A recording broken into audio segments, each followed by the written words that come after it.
From time immemorial, humans and monsters have been in constant conflict. Today is no different, as our protagonist, Kai, is fighting alongside other soldiers against a massive ape. Though small in stature, their unity and well-coordinated teamwork allow them to hold their ground. Kai calls out to Manso to help him take down one of the apes, but it's too strong and quickly separates them. Other monsters advance, surrounding Kai. Just as he's in danger, Aura, the eldest son of the Moloch family, comes to his rescue. He leads the army with extraordinary strength, earning the trust of everyone.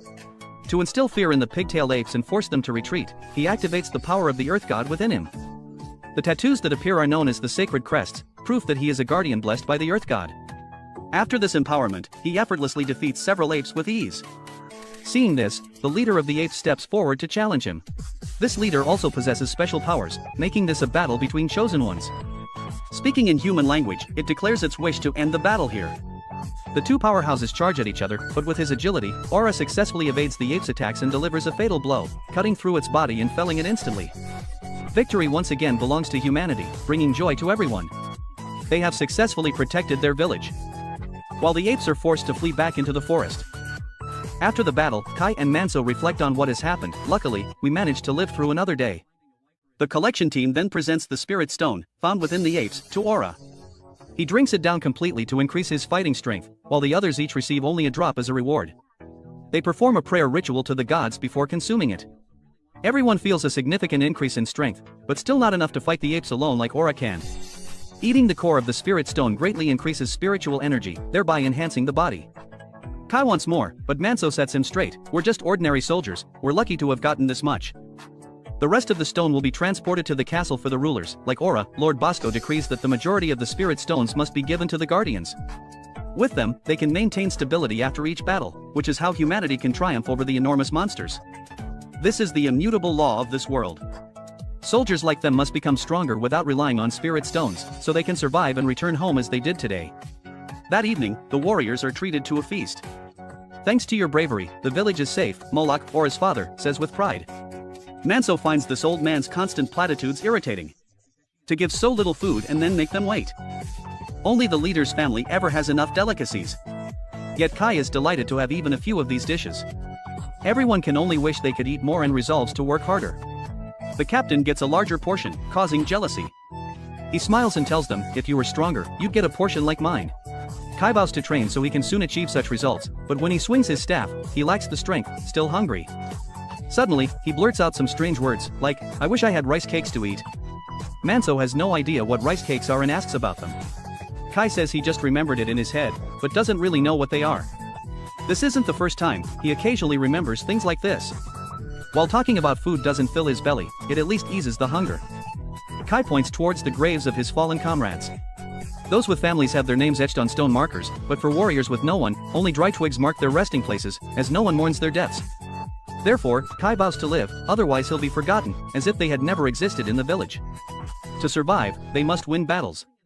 Kai thinks that if he possessed extraordinary power, he might make a name for himself. Manso thinks he's probably just delusional. Inside, the two Aura siblings are arguing about fighting. Jose also possesses power, so she wants to help her brother.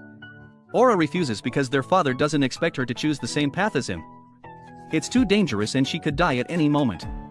Women in the Baron's family don't need to go to the battlefield. Jose wishes she had been born a man. Down in the courtyard, the two brothers are still helping each other train. Manso thinks if Kai only knows how to retreat, he can never win a battle. He's quickly defeated and falls to the ground, but suddenly his mind recalls images from a previous life, living on Earth with incredibly modern things. When he regains consciousness, he blurts out words related to magic. Manso apologizes, thinking he's driven the protagonist crazy. Maybe he'll sit up and tell me he's fine, then he realizes he still has memories from his previous life. A place that people in this world don't even know exists. Of course, Kai has never told anyone about what he's experienced, because he doubts they'd believe him, so he just leaves it alone. In his old memories, he knows how to make delicious rice cakes, but unfortunately, that knowledge is useless in this life. If anything, maybe magic would be useful, but he knows that it's just fiction and doesn't exist in the modern world. If possible, Kai wants to use magic in battle because it would help a lot and also make a name for himself, gaining what he wants. At the same time, the village chief receives an urgent letter. It seems that a pack of ogres has appeared in the western forest. The battle will take place near Banya village and they must participate. Although this exhausts the soldiers, according to the agreement, they need to get there quickly before things get worse. Yesterday it was the apes, now it's the pigs. This is truly tough. The duty of the soldiers is to always be ready for battle, to protect the country at all costs, even their lives. The father sees that his son speaks truly. Kai is still awake, thinking about how to create fire in his hand. Manso asks, what's he mumbling about? Go to sleep so you have energy. Kai says he's just imagining scenes in his dreams. Manso says that long ago, a traveler said that maybe it wasn't a dream, and that person could also make flames burst from his fingertips.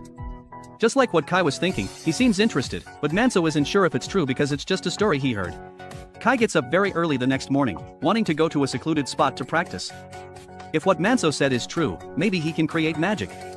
This is perfectly logical because, up to this point, he and the others have been gathering power by eating spirit stones in this world. That shows that this place was formed by a mysterious power source they call the Earth God. Spiritual energy is something everyone is born with, it gradually increases over time, and perhaps when enough spiritual energy is gathered, they can unleash magic. Kai tries to focus his energy to create fire, but nothing happens. He thinks the problem is how to concentrate the spiritual energy into one point, feeling that it's in his chest. He senses its aura inside his own spirit stone instead of his heart. But no matter how hard he tries, it's all in vain. The scene shifts to the battle at Banya village, which has already broken out. The incredibly strong pigs have killed many people. Everyone says they're as stupid as pigs, but these ogres are very clever. They hide in the forest, waiting for people to arrive before attacking, instead of foolishly charging straight into the enemy's base. Kai's village has also arrived to provide support. After discovering the monsters hanging people in the trees, they launch an attack, but it's not very effective. Kai is even tripped by the corpse of a comrade and can't move. The monster approaches. But luckily Manso defeats it before Kai is slashed. He is scolded and apologizes for being so useless and having a problem with his leg. At this moment, Aura enters the battle directly, slamming one of the monster's heads into the ground. Seeing someone with special powers, the pigs choose to retreat, and he bitterly chases after them. On the other side, Kai and Manso run into another ogre. Kai tells Manso to leave him behind, but Manso refuses. Knowing they can't run, the pig slowly approaches to enjoy the hunt. With no other choice, Manso says goodbye. Kai understands and is ready to die, so he doesn't blame him, because if he were in his position, he would do the same. He promises to clean his grave every day to remember him. He thanks him and continues to run in the other direction to help Manso escape. But really, he doesn't want to die at all. In his final moments, he continues to focus his spiritual energy to create magic. The large pig throws a javelin and then attacks. Kai is choked but doesn't want to die and continues to struggle. Suddenly, his finger creates a spark, and he knows he can do it. With his determination, Kai sticks his hand directly into the monster's face, then releases a flame that burns the monster's body, freeing himself. The monster then collapses, and Kai grasps the flame in his hand, becoming a fire fist. Seeing that it's still burning, he frantically tries to put out the fire but immediately collapses due to exhaustion. It seems that casting this magic has cost him all of his spiritual energy. Feeling death approaching, Kai still doesn't give up. He's created fire, so he can extinguish it before his life is completely drained. He imagines a hydroelectric dam and successfully closes it. However, the monster is still alive and drags Kai elsewhere. It seems its eyes are blind, so it's relying on its other senses to move. Knowing he's going to die anyway, Kai continues to struggle, slashing the monster before falling into the abyss. Luck continues to smile on Kai as he, still alive, drifts ashore. However, his spiritual energy is depleted, leaving his body severely weakened. Seeing the dead monster nearby, he struggles to crawl over to take the core from inside. This is the first time he can eat it in peace. After absorbing all the nutrients from the Godstone, Kai's condition visibly improves. He goes to a corner and sits, gazing at the sky and earth. The wound on his shoulder is so deep that blood constantly flows out. He figures he won't last long. The only comfort at this moment is perhaps dying in a place with wonderful scenery. Then, he faints, cut back to the village, where everyone is on high alert, fearing an ambush during the night. Manso sits alone, saddened because he was quite fond of the kid. Meanwhile, Kai is bathed in moonlight until dawn. He suddenly wakes up as if nothing had happened, even though yesterday he thought he was on the verge of death. Checking his wound, he sees that it is gradually recovering miraculously and is no longer painful. He thinks it's absurd to eat a godstone and recover overnight. Additionally, he finds the Poland stone slab, but doesn't know what it is. The only feeling it brings is that this thing is extremely familiar, as if he's seen it somewhere before. Curious, he intends to use fire magic to burn away the vines, but it explodes with a bang, sending Kai flying. After looking at himself in the water, he sees that he has received the blessing of the god. The divine crest on his face is denser than anyone else's. But the important thing is, he didn't expect himself to be a guardian marked. After examining the stone slab, Kai understands nothing and quickly looks for a way back, not even thinking about whether he is the chosen one or not. Just as he is about to climb up, the mark suddenly activates, causing him to lose control. At first, he thought the rocks here were softening, but it turns out to be the power within him. Moreover, he hears someone's voice urging him to leave quickly. Kai is a little scared and runs up with all his might. As a result, in less than a minute, he can escape the cliff just by running and jumping. Holding the new power in his hand, Kai is extremely surprised. It turns out this is the feeling he has always longed for. It turns out that enhanced physical strength makes everything easier. Sometimes even better than having magic. Kai wonders if this is truly the power from the protection of the god, since he hasn't done anything. The first thing he thinks about is that he will be able to eat more when he carries the guardian mark, but he suddenly feels a little worried about this, so he decides to keep the secret before finding out the reason for possessing the divine crest. At the village, the warriors are burying their comrades. Manso still hasn't found his little brother's body, so he is heartbroken. Just then, he sees him smiling and calling his name, making everyone rejoice. The war is over, and they return to their daily work. But what confuses the guys is that Kai hasn't shown any signs of fatigue since returning, while working several times harder than everyone else. They even have to stop him, otherwise he will till the whole field and there will be no work to do tomorrow. He also looks at himself in the water and is glad that the mark hasn't appeared, otherwise everyone will ask a lot of questions. The guys then talk about the abnormality of their younger brother, asking why he is so strong now. He has no choice but to lie, saying, "I ate my fill of godstone during the battle at Bania village. A bunch of orcs were killed in the forest, and my body was badly injured, so I ate more than a dozen at once, and that's how I gained this power." Hearing this, the team leader doesn't suspect anything, saying that's why he's so strong now. He once heard that some people have become incredibly strong after eating a lot of godstone. No one should have the right to possess so many, but this is a life or death battle, so he lets it go, and even praises his younger brother for seemingly finding the truth of his life. While they are talking, Kai is noticed by a beautiful girl. Elsa is also asked by the girls if she likes anyone, making her shy and go somewhere else. Cut to Lady Jose, who is inspecting the gifts prepared for the upcoming event. Although their land is poor, they can still grow crops like this thanks to the efforts of the Baron and the Earth God within him. Her father is also a guardian marked who protects his territory. Their strength makes the land fertile. At the same time, Kai is going to a place to practice using fire, and his spiritual energy is not affected like the first time. There is no doubt, he has actually possessed fire magic in his hands. However, he is quite curious whether this is from the protection of the gods. Just then, Jose passes by, causing him to startle and quickly hide the fire in his hand. Kai intends to leave, but is stopped because she is not stupid. She asks what he is doing here. If he doesn't tell the truth, she will arrest him and investigate. He has no choice but to reveal that he can create fire, but everything is still very vague because he doesn't actually know how to activate it. It's just that he accidentally awakened this ability while on the verge of death. Jose knows a lot of information and says that Kai may be a person with superpowers. There are people who use mysterious abilities that seem impossible. That is the name of the special family members from the Central Lands and a few monks. Hearing this, Kai is quite surprised that there are others who can do it besides him. And they even call it a superpower instead of magic. What is difficult to understand is that the young man is not tired at all. In addition, she also heard about the rumor that he ate a lot of godstone to become stronger from Kai. The reason he's not tired is probably because he possesses a lot of spiritual energy through absorbing the stones, which means there are many ways to become stronger and she always wants to be like that. So she forces Kai to practice with her. Since returning, Kai hasn't fought anyone, so he is also surprised by his abilities. After fighting evenly with the young man, Jose activates the guardian mark to make the battle more exciting, and also because he doesn't know how strong he is now, Kai doesn't dare to use his full strength, because if he does, the divine crest will be activated and all the secrets will be revealed. Later, he looks at himself in the water again, thinking to himself that he can fight evenly with someone who has the mark without using his full strength. The young man also has to bring water for the girl to wipe herself. Looking at the beautiful girl in front of him, he also looks shy. He talks about how he thought people with guardian marks were equally strong, but the strength of her and her brother is indeed far apart. Jose admits that she is still too weak, unable to compare to her father and brother. This power will change based on the strength of the god in the person and of course also needs to be practiced regularly so as not to rely too much on the divine crest. Then Kai says she doesn't need to practice so hard, implying that women shouldn't fight battles, making her angry. He thinks that even if they are female, once they carry the guardian mark, they need to have the responsibility of protecting the land. There will be times when strength is needed, so they try to practice to be like their brother and father, to become all-powerful. People like her need to win many life and death battles as possible, and there is another ability that she can do at this time. Because everyone has started coming, Jose has to go back first, otherwise her father will know that she is practicing and she will die. Kai is very curious about the last sentence, wanting to learn more. She says she really wants to tell him, but there's no time. However, she will be doing the monthly tomb cleaning soon, wanting to invite him to go together so he can answer questions. Her earth god is worshipped at Ida village, so she will arrange to help him go there with her in a few days. He and his older brother were given to go escorting.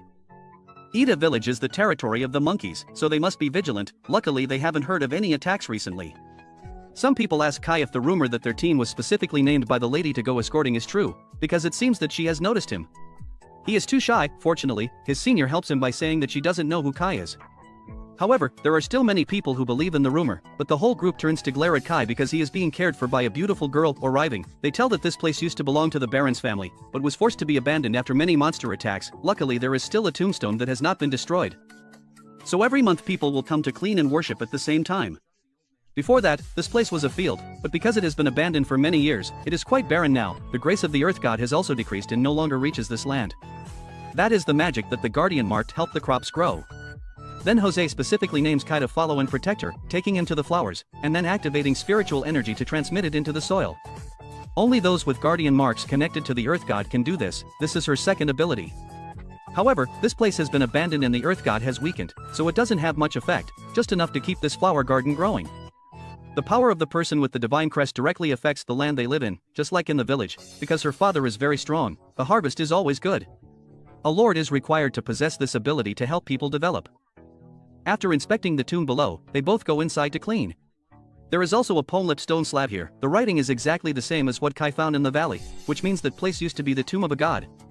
Suddenly he understands the ancient language and translates it by touching it. Kai also reads a few paragraphs, but there are also some incomprehensible parts that don't form a complete sentence, so he doesn't know what the real meaning is. Jose asks what he is mumbling, but he doesn't dare to say. Outside, the monkeys have discovered everyone's suspicious behavior and are watching. Meanwhile, the girl has just started offering gifts to her god. She wants this place to develop again and attract people to live in the future when she is stronger. The person with the guardian mark must have the responsibility to go with it. Kai also expresses admiration when he hears these things. After going up, they received the news that monsters were coming and immediately hid the tomb. Jose is forced by her subordinates to leave, but in the end she is surrounded. Seeing her flowers being trampled, she comes forward to threaten, but looks scared. Seeing this, Kai rushes in to help, single-handedly defeating two monsters. In that moment, Jose accidentally saw the dense divine crest on Kai's body, but the next moment it disappeared, making her think she was hallucinating. Need to learn how to fight. Hearing that, she couldn't argue. Her father was just glad she returned safely. He assigned her brother to patrol because an inspector from the central region was coming. He also ordered the soldiers to be aware of this. Jose apologized to her father for being useless, but regarding Kai's story, he was looking forward to meeting the strong young man. For a rookie to defeat those monkeys, that's impressive. On the other side, Kai was being teased by everyone, who asked if he was now a hero in the abandoned Ida village. He pretended that he was just desperate at the time, but the others had heard everything. It seemed he was very close to Lady Jose. Seeing them acting like a couple of lovebirds, the women in the village also noticed the squad leader and went to help their younger brother. And according to the women, only Kai had the potential to become a decent person. Hearing this, the girl next to them, Elsa, brightened up because she was interested in him. They reminded Elsa that if she liked him, she should take him, otherwise another girl would snatch him away. Just then, Lady Jose appeared and called Kai away to talk. He thought she'd discovered that he possessed the guardian mark, but actually, she wanted to thank him for saving her life in Ida village. She even carefully bowed her head to express her gratitude from the bottom of her heart. She was about to mention the divine mark on Kai's face but stopped herself, thinking, surely not, and repeated that she couldn't do anything when facing the enemy. Jose realized that being strong wasn't enough, she also needed a strong will. Therefore, starting tomorrow, she would come to train with him every day. She would be more diligent than before, and she hoped Kai would agree. Hearing this, he was surprised but couldn't refuse since she pressured him, so he had to agree. The guys outside, watching Kai being scolded, imagined all sorts of things. Later, while working, Elsa brought water to get to know him. Feeling shy, she pretended that everyone told her to bring it to them. Since he was thirsty, he drank it all and even praised it as tastier than usual. This made her very happy. She was about to talk to him some more, but someone called her, so the two promised to meet again later. Watching her leave, Kai still didn't understand what was going on, but his brother Manso did, guessing that youth has begun to blossom for you. He denied it and suddenly heard the sound of the bird from the valley. It was like a call to him. At night, unable to resist, the young man decided to go out. With his divine power, he leaped over the city wall from the inside in one go. And his speed had increased significantly. He also felt happy about returning to the valley. After arriving, without hesitation, the young man jumped into the water. The feeling of dying and coming back to life in this place is truly fun. Kai said aloud that he really liked the valley and also saw the bird that had called him there. It led Kai toward the stone tablet. He tried to touch it, but he still couldn't decipher the ancient language like the gravestone in Ida village. Knowing that he had survived until now thanks to the blessings of the god, Kai thought he had to express his sincerity and offer his heartfelt thanks. He diligently cleaned the stone tablet bit by bit, making it spotless. Moreover, he even buried the orc, because, after all, he had awakened thanks to that orc. After finishing the work, he ran up high to explore. For some reason, Kai could now see clearly in the dark. This must also be part of the god's protection. The area had a lot of vegetation and many delicious fruits. Kai thought this forest was rich in food, and that it's a pity not to live here, so he suddenly had the idea to build a house. First, he needed to chop wood, but he only had a short knife, which he couldn't use as an axe. The young man thought that using magic would be effective. So he tried it. He turned the fire on his hand into a blade, but when it touched the tree, the whole tree burst into flames. He thought, playing like this is stupid, there's a risk of burning down the entire forest, so he switched to another method. Since he could create fire, Kai was confident that he could do much more. Magic was formed based on imagination. He thought cutting something meant destroying its molecules. Since he didn't fully remember his past life's knowledge, Kai wondered, what are molecular bonds? Ignoring that, he knew he had to follow his intuition. What he was cutting wasn't the tree but untying the bonds inside. He kept creating an invisible blade piercing through. However, at that moment, the valley was invaded.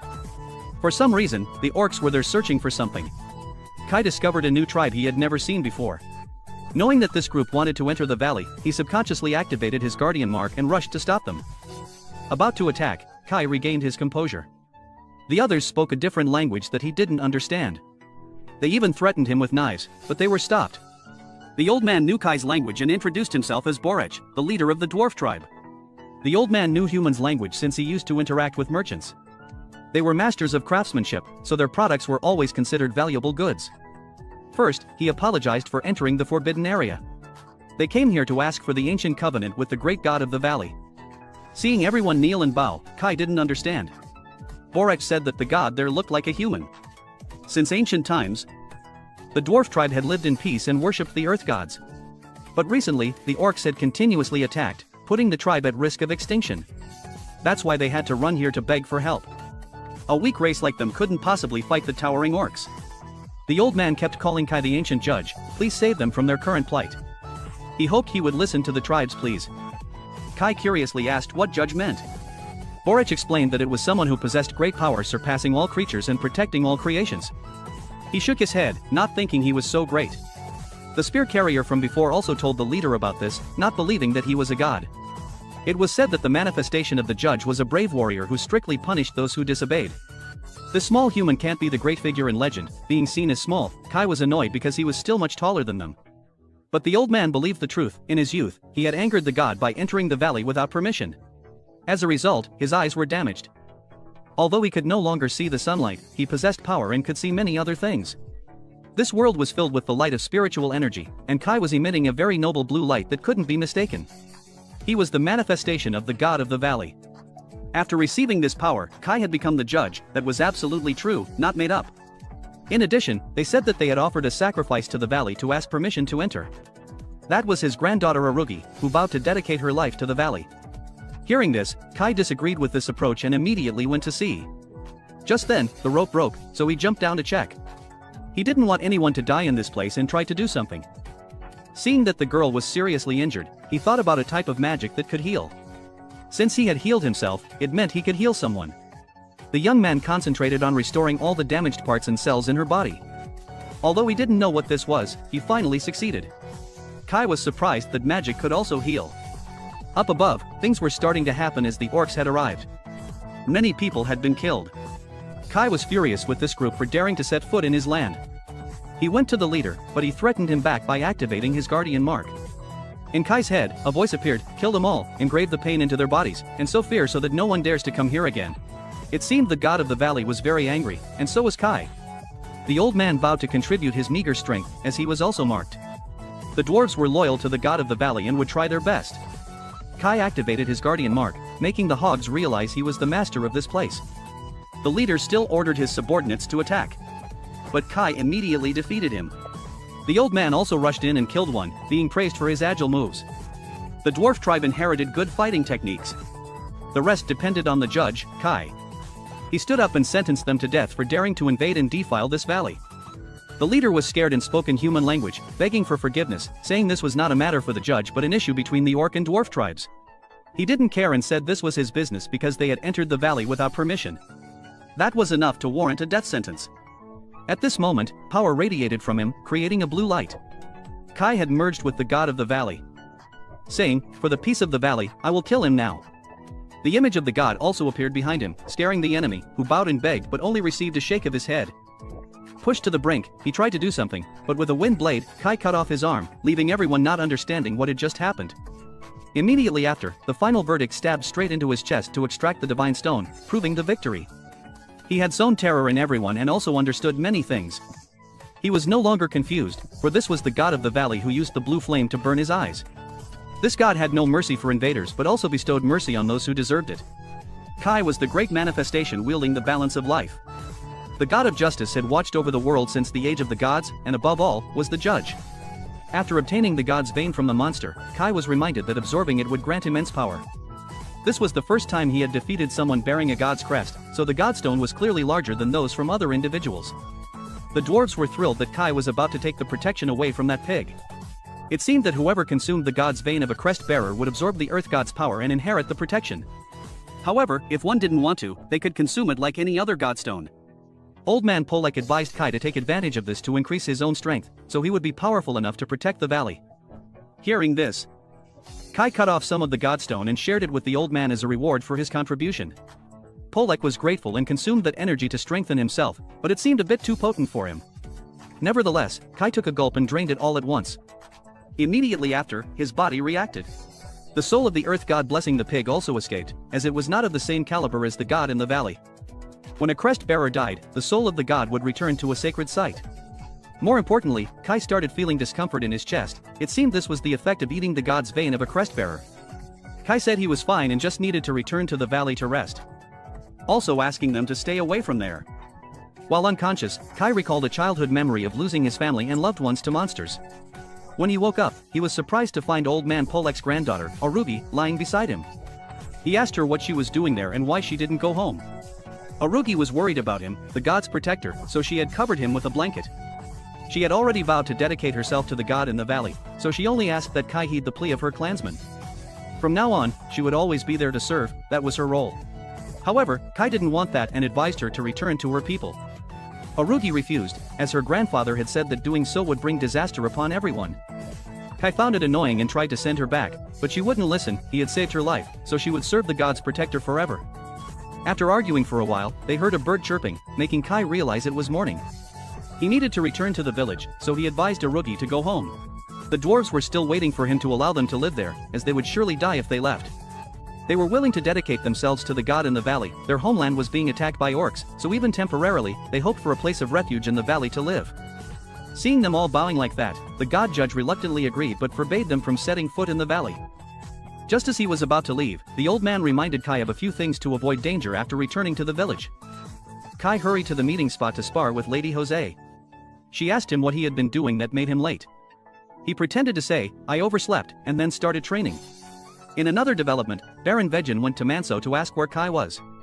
Somehow, they ended up in a sparring match, and everyone was surprised that the Baron had chosen Kai as his training partner today. The reason was that Kai had bravely protected the lady earlier, so the father wanted to test his strength. The two brothers also watched intently. Kai didn't want this to happen and was advised not to use any dirty tricks, even when desperate, or the Baron would get angry. The youth was also praised for being able to repel a group of long-tailed monkeys. Of course, this was just a practice match, so he wouldn't really be killed. Luckily, he had been reminded by Mr. Polek that he had to hide his identity as a god's crest bearer for a while, as he had only recently inherited this power, which made him vulnerable to other crest bearers. Before mastering his power, he shouldn't let others know. Kai knew he had to try hard to restrain himself so that the divine symbol wouldn't appear. The fight immediately began. Indeed, the Baron possessed immense power, and the weapon he used was very heavy, but his skillful technique caused Kai's divine symbol to appear. Luckily, no one had noticed, as they were all focused on Mr. Vejin. The next second, it disappeared, so he could continue fighting. Seeing that look, the Baron was very pleased and wanted to have a bit more fun. Being inferior in size and strength, he was quickly disarmed.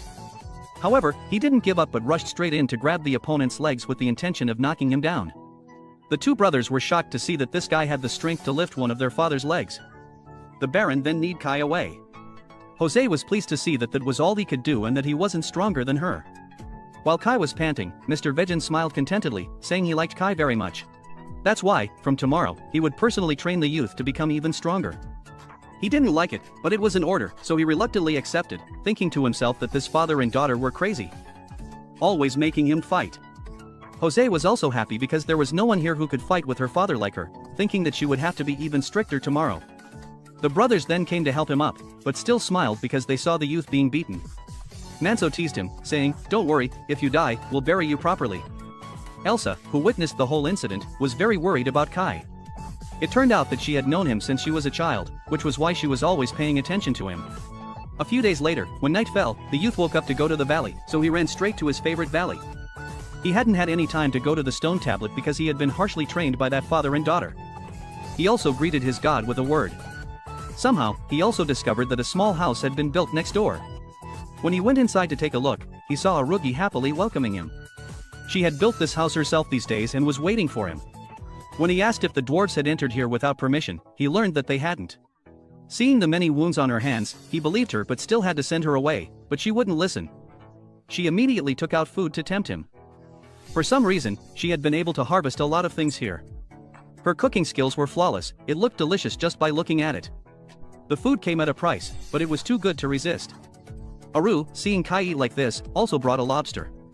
He recounted that he had never eaten so much since he was a child. After returning to the village to work at noon, the youth was surprised to be given 3 times as much food. The Kainan thought he had been working too hard lately and felt sorry for him. The brothers saw this and asked where the fairness was, but they were scolded like dogs. They did little work but wanted to eat a lot, while Kai had almost plowed an entire field. It made sense, but the 3 brothers were still not satisfied, and Manso was also teasing him outside, saying, "Youth has arrived." Elsa, who had been watching the whole time, ended up scooping too much food for him. The brother thought she liked him, but immediately after, it was taken back. In the following days, whenever Kai was free, he would go to the valley to help Arugi with her work. During the day, he practiced with the lady, and at noon, he had to work in the fields. Everything was going very smoothly. Kai was also starting to have feelings for the little dwarf. Seeing her living alone here was a bit pitiful, so whenever he was free, he would run over to play. Besides, he was happy to see the dwarf clan starting to thrive again. The next day, they encountered a large stone blocking the road that no one could push away. Fortunately, Mr. Vegan happened to be passing by, so he came to help. With his strength alone, everyone initially didn't believe he could lift it, but immediately after, the large stone was lifted, making everyone admire him. Thanks to this power, the land became more fertile, and from now on, the crops would grow even better, making it well worth the effort. That night, inspired, Kai began to learn how to help plants grow, but he was unsuccessful. He thought he still had a lot to learn as a god's crest bearer. A few days later, seeing Elsa walking to the flower field, Kai came to ask how she was doing. The two had been playing together a lot lately. The friend said that the flower garden was blooming more beautifully than in other years. Initially, these were all seeds that they had brought from their old village. When their village was burned down, the people at least wanted to save the flowers, so they brought the seeds. Although the village was gone, there were more flowers than before, which was comforting. Speaking of this, Kai remembered that this friend was also born in his village a long time ago. Hearing this, Elsa glared at him because he dared to forget his fellow countrymen. He apologized, saying, "I was too young when the village was burned down, how could I remember your face?" Unlike the youth, Elsa was always watching his actions and praised him for being so great as to attract the attention of the Baron and the lady. Kai humbly said, "Compared to them, I still have a lot to learn, I have to be stronger. For those who no longer have family or relatives, they have to be stronger." Kai had said this when he was a child, so Elsa also recounted that when their village was destroyed and Kai was crying alone, but after seeing a monkey attack, he was not afraid and rushed to stall, which allowed her to survive to this day. She thought everyone would be killed back then. But fortunately, Mr. Vegan came to save them. Recalling this, Kai remembered that he had indeed met him before and had boldly declared that he would definitely become stronger. He recounted that he had been desperate back then, while everyone was waiting for death to come, he couldn't do anything. After saying this, he laughed because he didn't know why he had forgotten that memory. Elsa still clearly remembered how Kai had protected everyone, saying, "You haven't changed at all." Cut to the forest. At this time, a stronger group of orcs came to eliminate the group of long-tailed monkeys. The leader didn't bother to activate his god's crest but was still strong enough to defeat the leader on the other side in one hit. The monkey possessing the crest was slashed down, and the next target of this group was the valley where the dwarves are currently living. Kai still comes here often. Today, Aru has created a new item and is showing it off. A few days later, Kai was assigned to clean the food storage. He wondered if he could make rice cakes with these ingredients.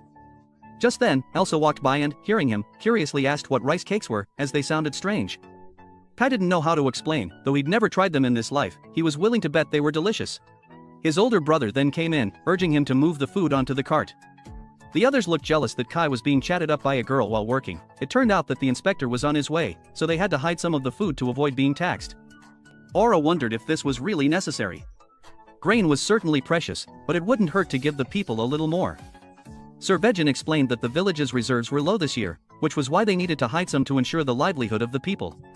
The son thought it wouldn't kill them to eat a little less, and he wanted to give gifts to neighboring areas to gain influence with them. The father didn't think currying favor more than necessary would benefit their own people. Some villagers could starve because of it, and he didn't want that. Kai's group then hid the food in the underground storage. Manso told him that the incoming inspector was also a blessed, and that their divine emblem was said to be even more advanced than Sir Baron's. After everything was arranged, the whole village stood to welcome the inspector. He was Gondal, a fat, lecherous, and unpleasant man. On the way here, the group had been attacked by demi-humans, but they had been driven back by his men. Seeing Jose's beauty, the inspector approached her, and she acted tough to match her blessed status. He also suggested that women like her should just stay home and bear children, not fight. Aura was also reminded to drive back the demi-humans. Kai noticed the man walking last in the group. He had nothing to do with the inspector's group, but seemed to have fought monsters. This person introduced himself as Nada, sent from the monastery. Later, the inspector's group entered the storage to check the goods. Seeing that there wasn't much this year, he scoffed that the Lord's training must be affecting productivity, implying that he wasn't working hard. He also threatened that a remote village was plotting to hide their harvest, implying that the Baron wouldn't do such a thing, right? Sir Vegin bowed and explained that the weather had been bad recently, which had affected the harvest. Hearing this, the sly fox used this as an excuse to stay. Though the three father and son disliked it. They had to agree. Jose looked displeased that the family would have to coddle that old man. The father was gentler, explaining that Inspector Gondal was the king's representative, and they had to welcome him wherever he went. Their village belonged to the unified kingdom, so they couldn't be rude in front of him. Outside, Kai went to see the monk to ask him questions. He was grateful that he was praying for the fallen. Surprisingly, he had heard about Kai, the one who ate many godstones to become stronger, and said they were alike. It turned out that at the monastery, this man also ate a lot of godstones, considering it part of his training and a shortcut to gaining power. Hearing this, Kai was very interested, and asked how strong he was compared to other blessed. Nada activated his divine emblem and stated that he wasn't actually protected by any god, he just tried to train and gain this power through consuming many godstones. Inside, the inspector was being served with a mountain of delicious food. However, he wasn't satisfied, complaining that this place only had rustic fare, while the villagers couldn't even dream of touching it. Even so, Gondal continued to ask for more. The village warriors, who had their food portions cut, resented the inspector, because now that he was staying, they had to put on a show to avoid revealing the hidden food. In another development, the monk was discussing with the Baron the huge orge lurking deep in the remote area. What was worrisome was that their numbers were more than ordinary groups. Aura wondered if there would be a full-scale invasion of human lands. Nada wasn't sure, but with that many it was very dangerous. Monastery M believed that they had some purpose, so they gathered in such large numbers, and that this direction was their route of movement in the coming days. He needed to pursue them to find out the monster's purpose, but he wasn't familiar with the terrain here, so he begged for help from the Baron. Hearing this, Sir Vegin supported the monk, saying he didn't need to bow. Of course, they would agree to help and send experts to escort him. That night, Kai visited Arugi again, and told her that he was busy and wouldn't be able to come for a while. She was a little sad because she liked Kai, and feared he would abandon her here without returning to the valley. He reassured her not to worry, because the blessed had a responsibility to their land, so he would definitely protect this valley forever.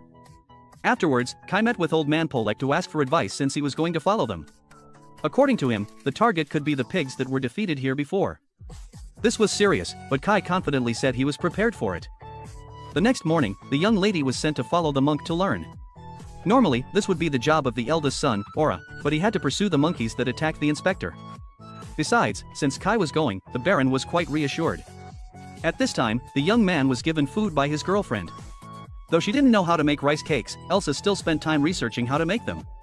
Accepting the gift, Kai grew pensive, and suddenly remembered his mother, saying that over the years, the memories of her had always been vague. Before he could finish speaking, Manso called him away, so he thanked the kind girl. Thus, the group followed the monk's trail.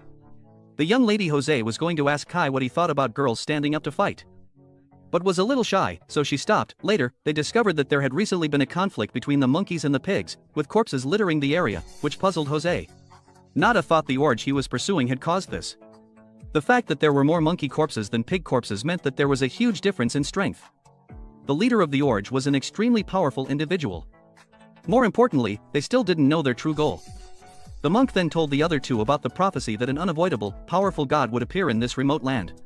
He was pursuing the orgy to find the location of the tomb, because it was said that any species that possessed that god would gain great power. The monastery had to ensure that this power didn't fall into the hands of the monsters. The information about the god dwelling in this land was unknown. The prophecy only said that an untamed spirit who refused to yield had awakened its power and reached the heavens, but in essence it was both light and darkness. This power should be feared and respected. Kai suddenly realized that the prophecy might be referring to him, the one who received the blessing of the god in the valley. Continuing to move, they saw a heavily ravaged village, and couldn't ignore it, so they went to see if they could save anyone, but it seemed they were all dead.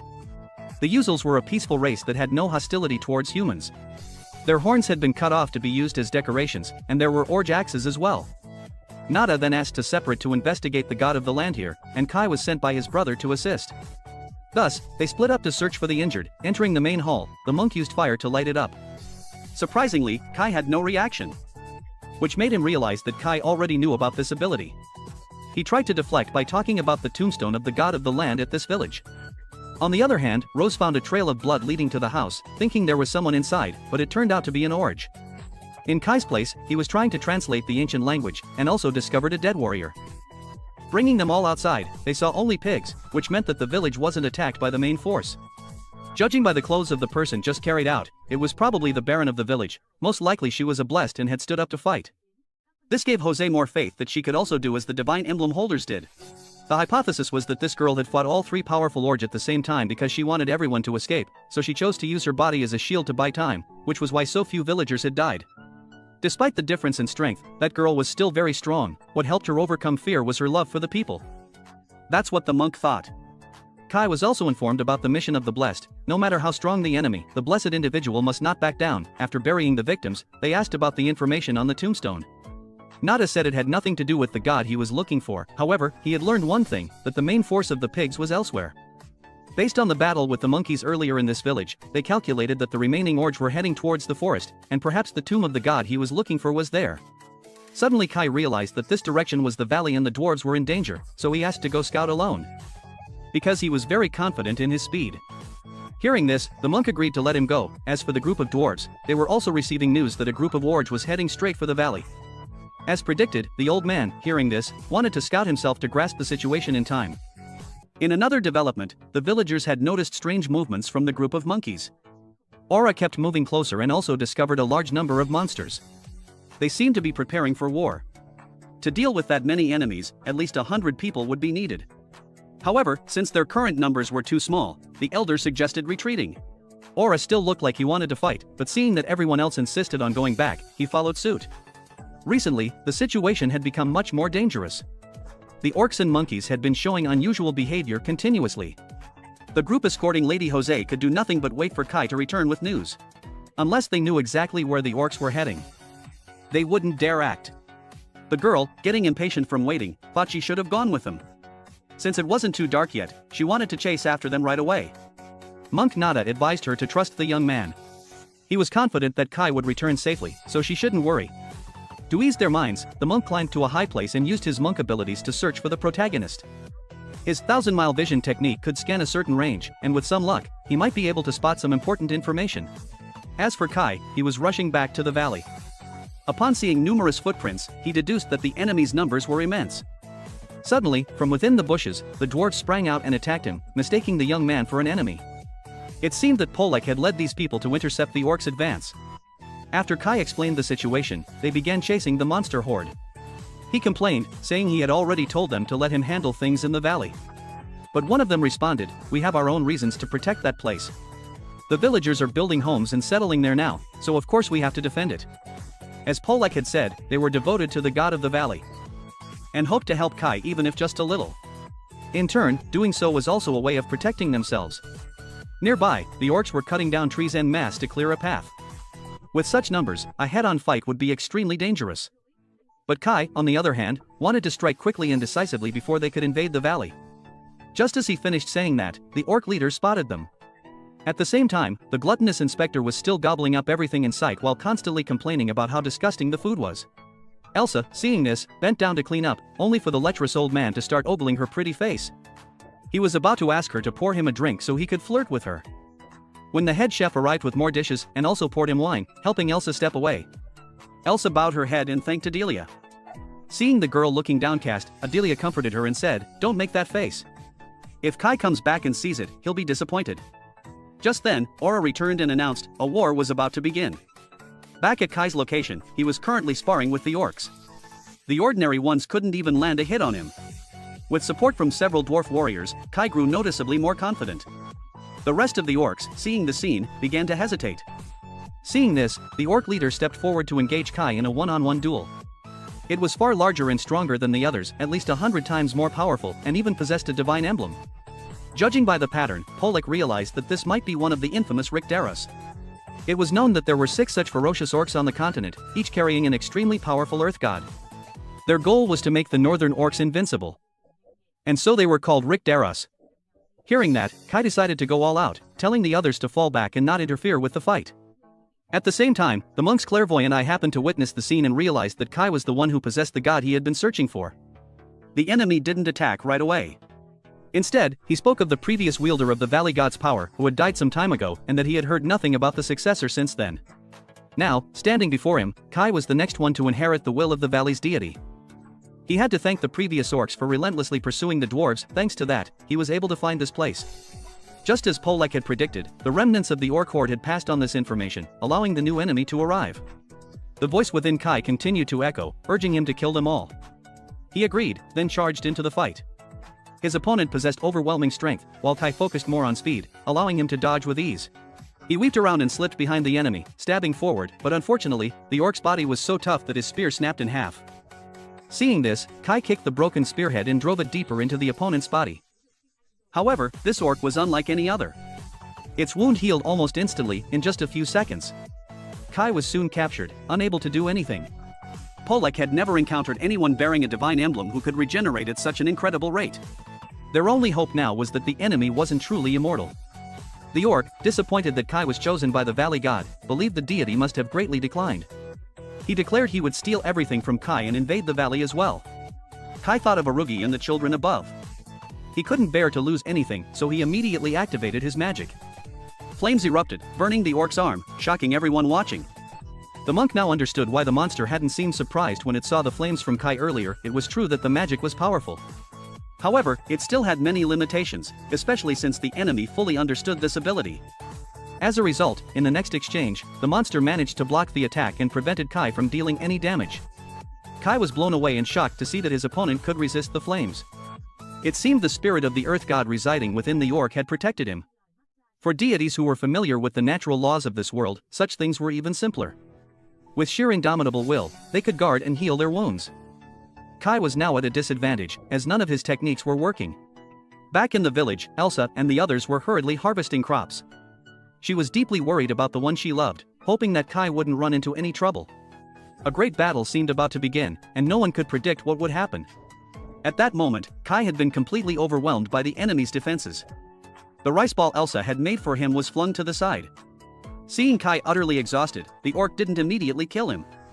Instead, it approached to stomp him, its gaze fixed on the food his girlfriend had prepared. Kai suddenly remembered that he still had a skill he hadn't used.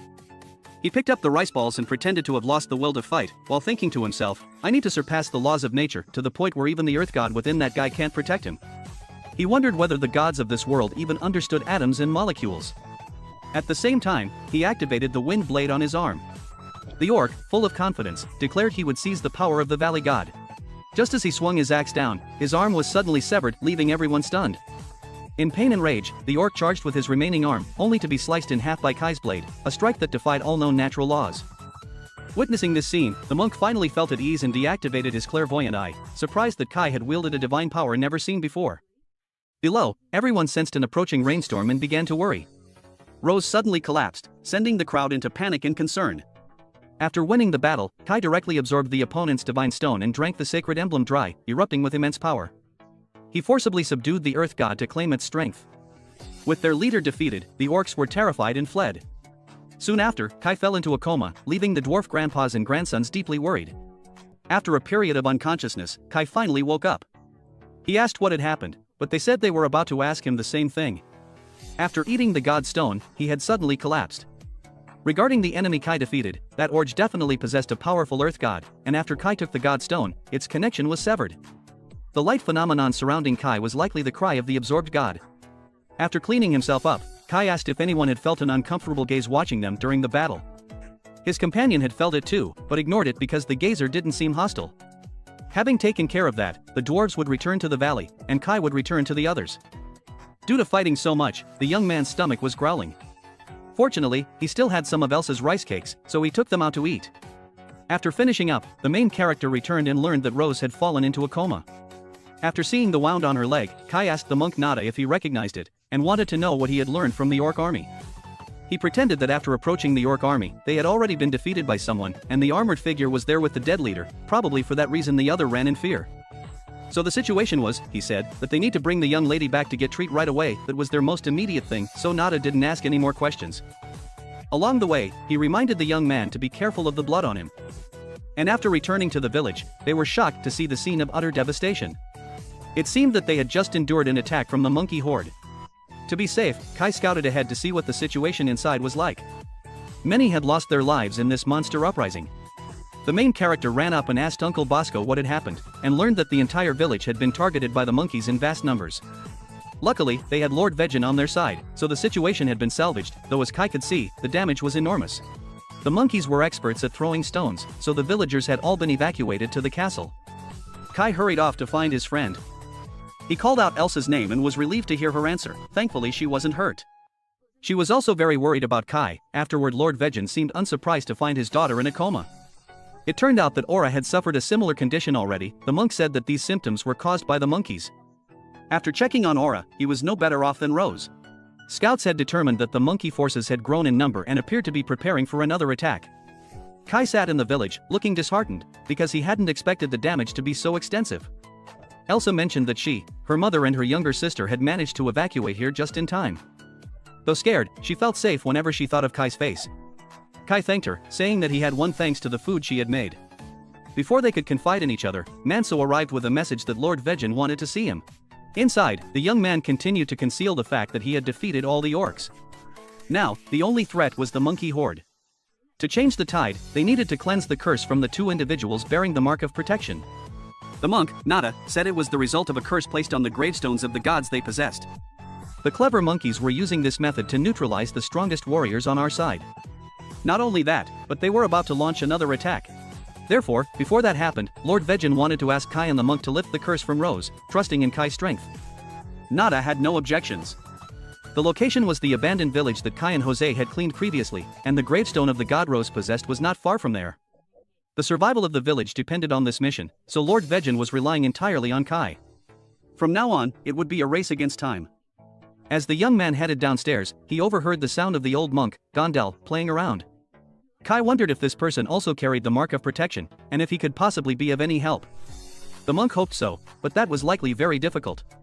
The two agreed to meet at the north gate to prepare. Taking the opportunity, Kai hurried off to find his friend, praising her delicious rice cakes. He said he wanted to eat more, but he had a mission now. He told her to be careful and promised he would be back soon. He also promised that when everything was over, he'd take her to a special place. The two held hands for a moment and then reluctantly parted ways. After arriving at the meeting point, Kai saw the bag of tools and knew they were the implements needed to break the curse. Monk Nada asked Kai if he had gone to see anyone just now, but the young man kept it a secret. For Nada, beyond this gate lay the worldly life he had abandoned. He was the son of an impoverished nobleman. Although he had studied diligently in order to inherit his family's god, in the end, he received nothing. Since he no longer belonged there, Nada had come to the monastery to train every day. Seeing this life overflowing with love and affection, they had to try even harder to protect it. First they went to the village where Aura's earth god was worshipped. He was a skilled warrior and needed to recover as soon as possible. According to their observations, there were a few monkey soldiers guarding the perimeter. To get a clearer picture, his companion activated his heavenly eyes. The familiar sensation made Kai realize something. This was a secret technique that he learned at the monastery, which was very useful because it allowed him to see everything, regardless of the distance. After confirming that there were only 5 monkeys, they acted. Quickly approaching Kai charged into the fray, easily defeating 3. As he was about to finish off the rest, the monk took care of it, also discovering the dense god mark on Kai's face.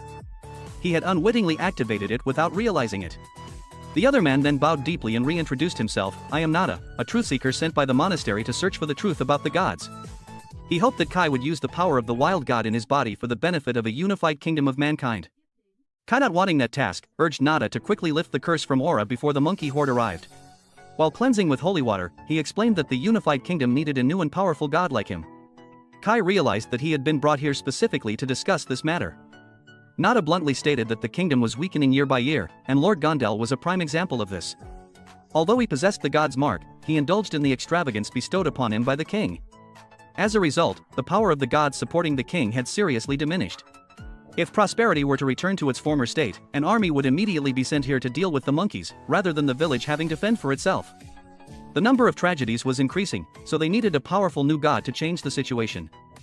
After removing all the stakes planted around the gravestone, Nada poured Lord Vejan's blood onto it. The god here served the god in their village, so doing this would connect them to Vejan. The exorcism ritual was deemed complete, and they prepared to move on to the next location. Outside, the monk thought that the monkeys must have been desperate to resort to this method of seizing their village.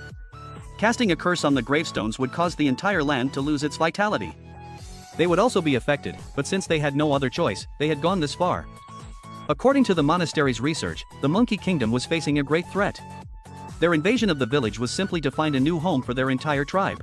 Even the orcs were facing a similar situation. They were said to be threatened by a creature from the north. To defeat that creature, they needed a great new power, which was why someone so powerful had been sent to the valley to seek power. The monk shared all sorts of information, asking Kai if he was willing to lend the kingdom the power of his god to save millions of lives. Before he could agree, the god mark suddenly appeared, along with the words, "He must be killed." Kai pretended that there was too much information to process and that he needed to think it over. Back in the village, Aura had begun to recover, though he had yet to regain consciousness. That night, Kai and the monk returned to the gravestone that Lady Rose worshipped. Together, they succeeded in lifting the curse placed upon her. Standing above, Kai quietly reflected on how incredible the power of the valley god was, so extraordinary, in fact, that he still had no idea how to wield it properly. The thought that he could save so many people filled him with deep contemplation. What puzzled him most was why the god within him had suddenly flared up in anger and tried to kill Nada during that moment. Nada then appeared and explained that if Kai let his god participate in the royal tomb ritual, he would receive special favor from the divine king. With that divine blessing, saving the village and everyone he held dear would become far easier.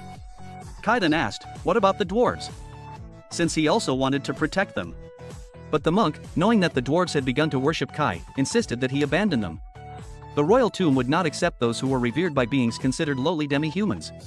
Hearing that, Kai was immediately repulsed by such blatant racism. The monk bowed his head again and pleaded with Kai to devote all of his power to the unified kingdom. But Kai refused outright. Those bearing divine marks were meant to protect the people who lived on their lands. He would never serve a kingdom that required him to abandon innocent lives who looked up to him. Tension rose between the two. Nada pretended to back down in order to lower Kai's guard. But then, without warning, he drew a weapon and stabbed Kai straight through the body, leaving him in utter shock. Kai collapsed after Nada's surprise attack. Nada revealed that this knife, passed down in the monastery, was known as a god-slaying weapon. It pierced through the defenses of those bearing the mark of protection, simultaneously suppressing Kai's power. Kai asked for the reason, and Nada said that using the god's great power for his own land was both arrogant and dangerous. That power must be controlled by being added to the kingdom's mausoleum. The monk guessed that Kai couldn't understand the power within him, and also showed envy that such miraculous light would never belong to him, despite his immense efforts. Kai tried to activate his mark of protection to escape, but in vain. Nada wanted to take this opportunity to seize the god stone within Kai. The rising desire for divine power corrupted the monk. The pain would only last for a moment, so he wanted Kai to endure a little longer and to die in peace, as his achievements would be passed down in the unified kingdom forever. Just as he was about to stab straight into Kai's heart to extract it, Kai dodged. He struggled to land a hit, but divine power was continuously surging from him at that moment. Elsewhere in the village, everyone was trying to repair the fortress. Reinforcements would not arrive, so if they failed, they would all go to heaven together. Lord Vejan also stepped forward to encourage the warriors' fighting spirit. He himself would do everything to stop the monsters there. Even if they were short on troops, they would still fight until the very last moment. They would protect the village with their own hands until they could no longer hold weapons. Inside, the injured were being carefully attended to. Elsa's mother was also among them. Luckily, her life was not in danger. The two sisters were instructed to run to safety immediately if fighting began. Returning to Kai, he was being made to understand that his death would be useful and save many people. He did not deny that. However, he still needed to protect the valley and everyone in it. He resolved to draw his knife and fight back, saying, "You wouldn't understand. Because I was granted the god's power to protect this land." As both sides prepared to engage, a third force appeared. At the same time, their village was under a full-scale attack. Everyone tried to hold shields against the large stones thrown by the monkey horde. This was a battle to the death, only one side was allowed to survive. Lord Vegin also joined the battle to protect his people. He wanted the monkeys to see the power of their village. The leading monkey on the other side, hearing this, continued to order firestones to be thrown. The new enemy that appeared where Kai was incredibly powerful, strong enough to fight on par with Nada. What's more, these weren't just one bearing a mark, all of them possessed divine emblems, making the battle intense. They spoke human language, calling them the ones who broke the curse, saying, "No one can survive and return." The other two were very surprised to learn that these were the ones who had cursed Lady Jose and Aura. So the enemy side was strong enough to possess so many bearing marks of protection. The wounds on Kai's body gradually healed. He swore he would make them pay for what they had done. After realizing the young man was also the chosen one of them lunged directly to attack but was dodged by Kai. The other two combined their strength and successfully threw him far away. The wound on his back was still throbbing, reducing Kai's mobility. As Nada approached, the enemy used a deadly move with a wind blade to intimidate him. The monkeys outside were wary, knowing the male lead possessed strange techniques. They were like birds in a cage, so there was no need to rush their attack. The monk didn't want the divine power he had found to be taken away, so he lent a hand. Cornered, Nada activated his mark to counterattack. However, that weak power couldn't do anything to the monkey. Seeing the danger, Kai rushed in to help, even though he had been stabbed by that guy earlier. Seeing this, Nada, for a moment, stood by Kai's side and used fire to drive away the monkeys. After several large explosions, both managed to escape to another spot. The monk also asked Kai what he was thinking, going to save someone who had tried to kill him. He said he didn't know, his body just moved on its own. Hearing that, he guessed why the valley god had bestowed such great power upon him. Outside, the monkeys were still hunting and killing everywhere. If they faced the three god-marked foes alone, they would surely die. The monk requested cooperation. Knowing he was at a disadvantage, Kai agreed. Nada seemed to have given up on seizing the god stone, telling Kai to follow his instructions if he wanted to live. After discussing the plan, both sides agreed to settle their differences after everything was over. Nada didn't want to die right now. Wanting to know how far Kai's abilities would develop, they split up to trick the monkeys. Kai was responsible for luring them. The opponents were very clever, splitting into many different directions to cause trouble. Not only that, but they also knew how to use words to provoke. Nada was on one side, using his heavenly eye to support himself. Following the instructions, Kai successfully countered one that intended to stab him stealthily. To their surprise, the other two also had to retreat, wondering why he could predict that move. Observing from above, the monk's eye saw everything and continued to give instructions. Thanks to this, when another one rushed from the right, he was prepared and successfully lightly deflected its head. Kai's invisible wind blade was an advantage, coupled with reminders from an experienced person, they formed a formidable duo for any opponent. Very quickly, Kai eliminated the second one, so Nada also rushed out. He didn't expect the power of the god within the male lead to be so great. The remaining one, annoyed, no longer aimed at him but stabbed the monk. He successfully stopped it, but unfortunately, this one was very strong, and the staff couldn't pierce through. On the contrary, Nada was the one who suffered fatal damage. Seeing this, Kai rushed to help, successfully slicing the enemy in half. He was praised for doing very well. The moment the three monkeys died was also when Aura woke up. He completely didn't remember what had happened to him. Outside, loud explosions continuously echoed. Knowing it was the monkeys, he also wanted to join the fight but was advised to rest a little longer. Aura refused, demanding clothes and a sword to teach those monkeys the might of the Moloch house. Where Kai was, he also tried to save Nada by letting him absorb the god stones of the three monkeys. Unfortunately, the stone inside him was severely damaged and could no longer be salvaged. His vision was fading, and his mind was becoming hazy, so it was highly likely his journey would end here. Hearing that, the young man tried to use healing magic to treat him. Seeing this, Nada was very shocked, asking where he had learned this. The important thing was that the wound didn't heal. Nada was quite happy to witness yet another miracle from Kai. Thinking the Valley God had bestowed upon him a power beyond human standards and reach. Thanks to this, Kai could use it to control fate.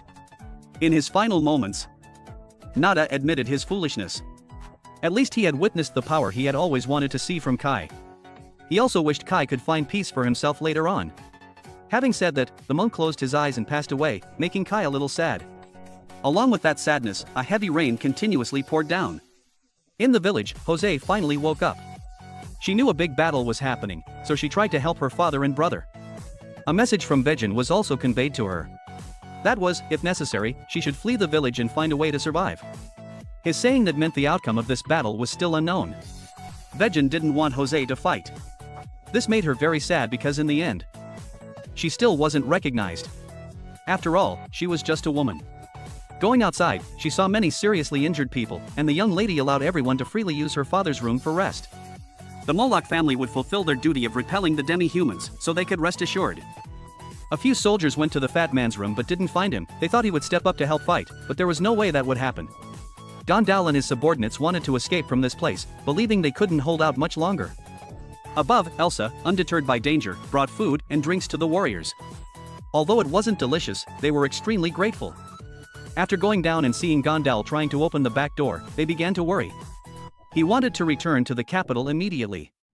A soldier went down to stop him because this door was very important and not allowed to be opened. As soon as he finished speaking, Gondal directly stabbed the soldier. He even took Elsa hostage to force everyone to retreat. When asked why he did that, he said he didn't care about a remote village. Even if they were all wiped out, it wouldn't matter. With that, he cut the rope, causing the gate to open and creating an opportunity for the enemy to enter. Mansoa was furious that wretched Gondal had opened the gate and even taken someone from their side hostage. The situation became extremely dire as the village's defensive advantage was gone. The monkeys, having gained the advantage, immediately flooded into the village. Our side's warriors also mustered their spirits, fighting back to the death. Lord Vejin was also present, protecting his people. With his abilities, he could defeat several without even activating his mark. Lord Vejin ordered a few people to provide support from behind, while he himself handled the front. This defensive line absolutely had to hold, otherwise, ordinary villagers would be in danger. After seeing the divine emblem on the large man, a few monkeys grew fearful and dared not act recklessly anymore. Kai, meanwhile, was outside, running at full speed back to the village. He knew that with the current forces, if he didn't hurry, everyone would die. The situation was currently very tense. Our side strategist determined that allowing Lord Vejin to fight at the main gate was a bad idea. The enemy wanted to hunt for the divine stone within him. At the same time, Inspector Gandalf's carriage had traveled a great distance. He believed that the village had only one fate, destruction. Elsa struggled but failed to break free. Gondal said that it was thanks to him that she had escaped death. As he was about to touch her delicate body, he was kicked. After defeating countless enemies, Lord Vejin received further assistance from Manso's group. They had drawn red marks on their faces, pretending to also possess divine emblems. The monkeys, seeing this, were quite intimidated, not expecting so many people here to possess such marks. Taking advantage of the enemy's apparent fear, everyone charged forward simultaneously. The remaining people went to block the monkeys outside and close the gate. Unfortunately, the monsters continuously threw stones to break through the gate. The situation was spiraling out of control, so the strategist asked Lord Vejin to leave. As long as he lives, this land will have a chance to revive once more. Everyone understood this, so they were willing to bear all the burdens here. Just in time, Kai returned, but before him were hordes of weapon-wielding monsters. Both sides spotted each other and immediately lunged into a chaotic battle. Inside, Lord Vejin still couldn't decide whether to leave or stay. Right here, the warriors and the people inside are all citizens of Moloch, so he couldn't run away. Instead, he wanted to ask a few people there to take care of Aura and Rose, while he himself would fight to preserve hope for his two children. They both possess marks and cannot fall into enemy hands. To reassure them, he promised that if the situation became untenable, he would find a way to escape. The wooden gate was now shattered. The enemy once again poured in, searching for the mark bearers. Immediately after, the entire horde incurred the wrath of the Baron. They sent a monkey that also possessed a divine emblem to challenge him. Standing from a distance, Aura still couldn't move, his curse seemed heavier than Rose's. Also a warrior, he wanted to fight with all his might, asking his two loyal subordinates to return to the castle, while he would take care of everything else. Now is the time for the central plane to witness their resilience. Inside the armory, Rose had also decided to take the spear that suited her best. Everyone saw Lord Aura's presence as a source of renewed strength. Everyone thought he had fully recovered and was very happy. With two outstanding individuals possessing divine emblems, their village had a chance to repel the monster horde. The father realized his son hadn't fully recovered and ordered a few people to assist. Aura's opponent was also a monster bearing a mark. Just when they thought it was over, Jose, his younger sister, appeared to block the blow. Rose activated her mark, repelling the opponent, saying she would protect the village. After that exchange, Rose's arm felt like it was shattering. But her tenacious will remained. She discarded her shield and directly charged into a bloodbath. With her speed, Rose gained the upper hand, and immediately after, successfully cut down the first mark-bearing opponent. Manso, seeing this, encouraged the brothers to fight. Under the leadership of the young lady and Lord Aura, they pushed back the enemy, and gradually the village began to regain the advantage. The Baron also delivered a decisive blow when he saw his two children were fine, inwardly apologizing for underestimating his daughter because she was a woman. That monkey was still alive, saying that even with a few more mark bearers, nothing would change, as there were many more of its kind outside. However, at this moment, the entire horde was surrounded by Kai alone, unable to enter the village any further. The onlookers still didn't understand what was happening, only hearing very loud fighting outside. As soon as he saw the familiar figure, the Baron threw his weapon to Kai to use. He had been trained extensively before, so he was familiar with this type of club. He single-handedly charged in, scattering the enemy forces. The leading monkey, seeing the divine emblem on Kai's face, knew who he was. His close friends in the village couldn't believe that the weak younger brother they knew could fight against so many monsters, as if he were a true mark-bearer. Kai became the main force, changing the tide of the battle. The remnants of the monkeys inside the village had also been dealt with. The monkeys were extremely frustrated, one bearing a mark charged straight at the main character. It ended up with a punch-through head in just one blow. The leader on the other side, seeing this, ordered a temporary retreat to preserve their forces. Their village had achieved an unbelievable victory. Aura inside also asked his subordinate if he had fought well. She confirmed that he had done very well, making the young man quite happy. However, he also knew that it was Kai who saved their village, not him. The young man went inside, pretending to wipe his face like the others, so they would think he had only drawn the divine emblem to scare the monkeys. Rose praised him for fighting so well, saying he didn't need such tricks. The Baron then came to ask about the monk. Kai frankly stated that he had been killed. They had faced 3 extremely powerful mark-bearing monkeys. Lord Vejin couldn't believe it because he knew Nada's strength was very good, capable of creating a mark on his face without a divine blessing. He affirmed that Nada had fought tenaciously, no less than them. It's a pity that due to the critical situation, he couldn't be properly buried. Hearing this, Lord Vejin said he would send people to find the body later. Elsa's younger sister also ran up to ask Kai if he had seen her sister. Manso then announced that Elsa had been captured by Inspector Gondal. Hearing this, without hesitation, Kai immediately ran to find her. The carriage had already traveled a great distance, but there was still a long way to go before reaching the capital. Taking this opportunity, Gondal pushed Elsa down, intending to have some fun. But just a second later, he sensed someone with incredible speed approaching. With his divine emblem, he detected Kai. As he was about to shoot Kai with his bow and arrow, Elsa inside struggled to stop him. The horses, sensing Kai's anger, tried to break free, causing the carriage to lose control. This allowed Kai to reach his friend. However, the scoundrel Gondal stabbed Elsa with a knife, endangering her life. He pulled her out and tried to heal her. Unfortunately, this method was ineffective as the cells in her body were dying. Gondal painfully stood up and quickly healed his wound. Knowing that Kai was from the village, he immediately threatened him. He didn't care who lived or died and even blamed Kai for scaring the horses away, which led to this incident. Gondal continuously used cunning words to escape blame. Kai was furious with this guy and immediately pinned him down. He claimed that those with the power of the gods would kill the weak, that was how this world operated, and only nobles deserved to possess divine emblems. Someone like Kai will lose himself and cause even more deaths. Kai didn't care, he directly reached out and pulled out the divine stone from this guy. The young man thought he could use it to give to Elsa to drink, which might save her life. The girl, gradually losing consciousness, also apologized to her loved one for not being able to be together anymore. Kai promised to do everything to save her life, and then they would be together. Elsa obediently drank the divine stone from the mark-bearer. Unfortunately, it had no effect whatsoever, on the contrary, it caused her more pain. Lacking knowledge, Kai tried to take Elsa to the dwarf tribe to ask for the reason. Along the way, he didn't notice that he was being followed by monkeys. Old man Polek, after learning that Kai had given his friend the other guy's divine stone, understood the problem. This was not a wise move. Eating the divine stone of someone from the same race will cause poisoning. They can only absorb it from monsters or other races. Worse, this girl was just an ordinary human, incorrect absorption would lead to death. Kai asked for a way to save her, but his friend didn't know if there was enough time. First, they would make Elsa vomit the spinal fluid she had swallowed, and at the same time, brew an antidote, hoping it would save her. Kai blamed himself for being too naive and causing his friend's death. As he was wondering how to use this power, 3 monkey leaders approached. He was angry and immediately wanted to make a move on the enemy. However, the opponents knelt down and greeted him ceremoniously. The divine emblem on Kai's face belonged to the great god Cain, and they pleaded with the great god to come to their territory, leaving the young man bewildered. Inside, thanks to the care provided, Elsa successfully vomited everything. Although she had been given the antidote, whether she would live or not still depended on luck. They could only hope that she would pull through. Mr. Polek also went outside, intending to report the situation to the Lord Guardian, only to see the monkeys kneeling and pleading with Kai. Kai explained that they just suddenly did that, and he had no idea why. The Alpha then introduced himself as Toru, asking the great god Cain to listen to his tribe's plea. The old man urged them to speak quickly to avoid disturbing the male lead. Toru revealed that their land had become contaminated. That place was called Heju.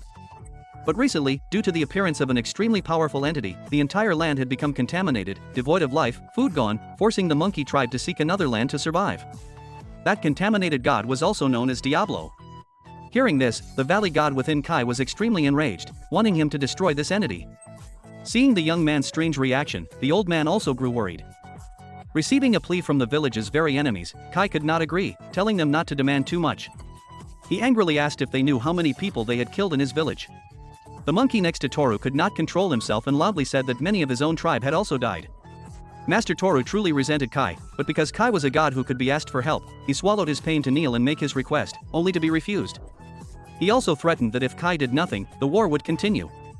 Furious, Kai wanted to go all out, saying that if they dared to continue, they shouldn't blame him, he would destroy everything to protect the village.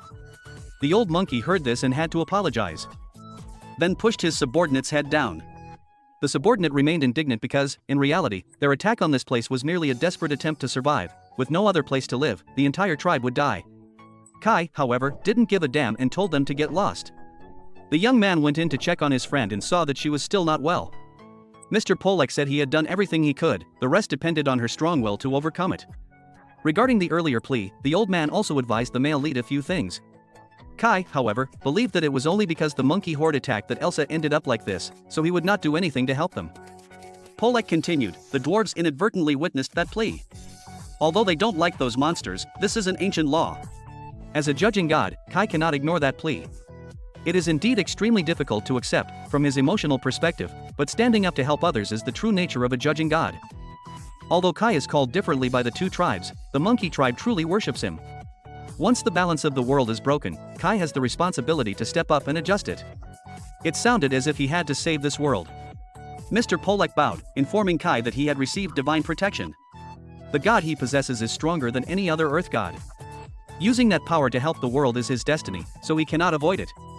Going outside, seeing the monkeys still there, the young man became quite annoyed and left. He wondered if the valley god's power was really that formidable, and if he didn't help the monkeys, they would continue to attack this land again. Losing his temper, Kai turned and cursed his own god. Why did you grant me such power to bear so many burdens? Just as he was about to vent his anger on the flower, Arui stopped him. Seeing her, he calmed down and went back. Upstairs, Mr. Porek was sitting and talking with the 3 monkeys. He saw that they were proficient in human language, although quite complex and difficult to understand. A few individuals had learned it due to their intelligence. Kai returned and said he was going back to the village, so he asked his friend to continue taking care of Elsa. As for the monkey tribe's plea, he said he was still considering it. The Alpha also asked the old man if the great god would come to Heju to help. Knowing that Kai was certainly not a coward and would soon have an answer. A moment later, back at the village, everyone gathered to ask about the situation. He pretended not to know where the bastard Gondel had gone. Elsa still hadn't been saved, which saddened everyone. Kai said he wanted to discuss matters with the Lord. He announced that the monkey horde might attack again. Everyone was annoyed, believing the monkeys only wanted to kill. Regarding Kai's performance, Lord Vejan praised him profusely. He placed much hope in the young man's future. Kai responded by saying he would do everything in his power. Outside, Lily asked about her sister, and Kai could only apologize. Lady Jose also came to comfort her. The younger sister cried profusely because Kai had promised to bring Elsa back but couldn't. In every battle, of course, someone must be sacrificed, this is unavoidable, and Kai has done exceptionally well. Jose advised him not to overthink it. The monkeys' losses were also very great, as their side had recovered piles of god stones. The young man thought this was due to their own doing. Aura agreed with this statement but then showed annoyance that Kai was the one who had dealt with all these monsters. However, he made a sad face when he should have been proud. Aura was extremely bitter about being cursed, otherwise, he should have been the one with the greatest achievement. His younger sister didn't know what to say. He then stabbed the corpse a few times with his weapon but was stopped. Kai was immediately pushed down, told that he could never surpass him, so he shouldn't be arrogant. The main character also hated the monkeys, but not to such an extreme extent. Humans and demi-humans had fought and killed each other for generations. Nevertheless, Kai still wanted to do something to improve the situation. Being lectured, Aura was quite annoyed but couldn't do anything. The young man went in to ask the Lord to allow him to investigate the monkeys for a few days. He was quite worried about Kai, as he had just returned and was already asking to leave again. He knew Kai seemed to be hiding something, but he respected it, believing there must be a private reason. Before letting him go, the Lord also reminded him of a few things that strong individuals needed to remember. Kai has shown himself to be almost equal to someone bearing the mark of protection. If he encounters an insurmountable wall, he should try to use all his strength to break it. Even when facing the teeth of a wild beast, don't run, but grasp those teeth and tear them apart to continue moving forward. Its power is divinely bestowed, so trust yourself. Remembering this, Kai thanked him and left the village. Brother Manso and Jose had prepared weapons for Kai to protect himself, advising him not to hesitate to run back if there was danger. Lady Jose wanted him to consider her knife a good luck charm. Although it was passed down through the Moloch family, she advised the young man to use it as his own. Standing afar and looking at the village, Kai wondered if he could return after this. He resolved to destroy the contaminated god to end the war. At the same time, a few dwarves came to bury Gondel so no one would discover him. It would be troublesome if humans tracked them down to the valley where they lived. On the other side, the monkey horde received the good news that Kai had agreed to help. He made a request. While he was away, they were forbidden from attacking humans. Hearing this, the monkeys eagerly swore to reassure Kai. He looked at the fur on the monkey's head, which seemed very familiar, but he couldn't remember why he felt that way. Before leaving, Mr. Polak gave Kai an outfit. There was a deep-seated enmity between humans and monkeys. Walking around dressed like that would cause trouble. But wearing the dwarf warrior attire was different. Arui said this was the outfit for their tribe's greatest warrior, praising how well it suited the male lead. He went to say goodbye to Elsa, hoping she would wake up soon, because her younger sister was very worried. Outside, a few people gave Kai an axe they had obtained after the battle with the orcs. The old man thought this would be useful in the fight against the contaminated god. And so, they followed the three monkeys to Heju. At first glance, everything was a gloomy black. Outside the forest, there was still some life, but the deeper they went inside, the more corpses they found. The fallen warriors were buried, and saplings were planted on their graves. The graves of those killed by Kai might also be there. In addition, there were quite a few bodies killed by Diablo. Although he had never met him, Mr. Polak had heard legends about this entity. The previous judging god was the one who defeated Diablo. The story of Kai's predecessor had become a legend among the tribes. That was why the monkey tribe worshipped him and sought his help. Perhaps Diablo's return was a sign that a great change was coming to this world. The contamination had rendered the land and water unusable. Diablo was cursed. He took power from many earth gods and consumed their blessings. Kai was led to meet the village elder. He thanked Kai for coming and apologized for his appearance. Thank you for watching my video. Don't forget to click the subscribe button and the notification bell to stay updated when the channel releases a new video. Thank you.